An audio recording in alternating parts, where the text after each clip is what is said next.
That's going to be very important as folks are getting ready to head out the door here in the next 30 minutes to an hour, and still watching areas of heavy rain moving south of the Missouri River. KCI since midnight picked up just about 2 inches of rainfall, 5 inches of rain in Olathe. That continues for Lee Summit at 3 inches, Knob Noster 2.5.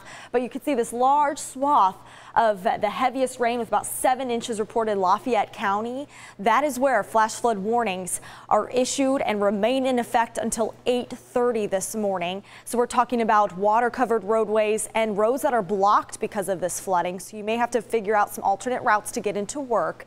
Flash flood warnings really have now been expanded south of the Missouri River, includes Harrisonville, Clinton, Warrensburg, all the way out into Sedalia. That's because we're watching that heaviest batch with a lot of thunder and lightning towards Paola, near Garnett into Butler, Adrian, and Harrisonville, just moving out of that heaviest rain. But you can see that the thunderstorms, the lightning located near Pleasant Hill, also near Appleton City, south of Warrensburg into Post Oak. Getting closer to the Kansas City metro, the rain has lightened up quite a bit. Now from Roland Park to Shawnee, just some light showers along Shawnee Mission Parkway into Leawood, and then moving into Jackson County near Lee's Summit. But you'll notice for the Northland, North Kansas City, things are drying out. So this is very good news as we get closer to that morning rush hour time. Meteorologist Nicole Phillips out live with our storm tracker. I mean, you're watching this rain come down, but you're also looking at some major flooding. What's going on where you are, Nicole?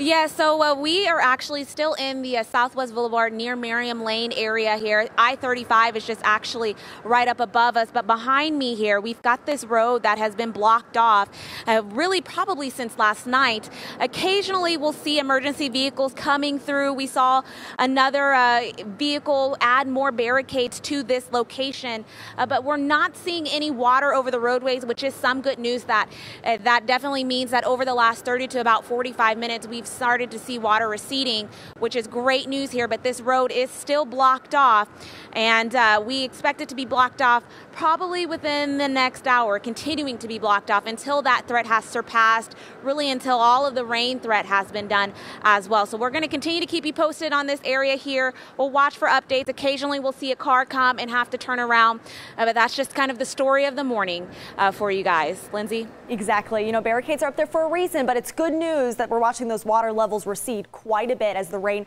has tapered off here in Kansas City. But folks in southern Missouri, southern Kansas, we're still in for a wet morning drive. Rainfall rates south of Kansas City up to 3 inches per hour, so quick rise in those streams and creeks are likely.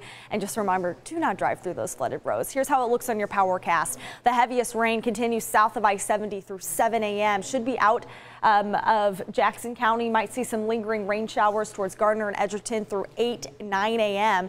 but will dissipate as we get closer to the mid-morning and early afternoon. Cannot rule out some spotty showers throughout the late afternoon and evening, but I think a lot of us will begin to dry out starting around 9 or 10 o'clock for today.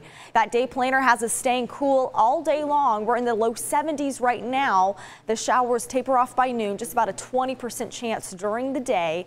Highs this afternoon reaching the low 80s, and we hold in the 80s all week long. Look at the 7-day forecast. We need to just get through the next few hours, probably around 9 a.m. when we start to see those flash flood warnings expire, roads start to improve. So if you can avoid being out there on the roadways right now and maybe give yourself some extra time, maybe get into work a little bit later today, that might be your best bet, because your way into work may be blocked off. 67 is your low, 84 on Friday.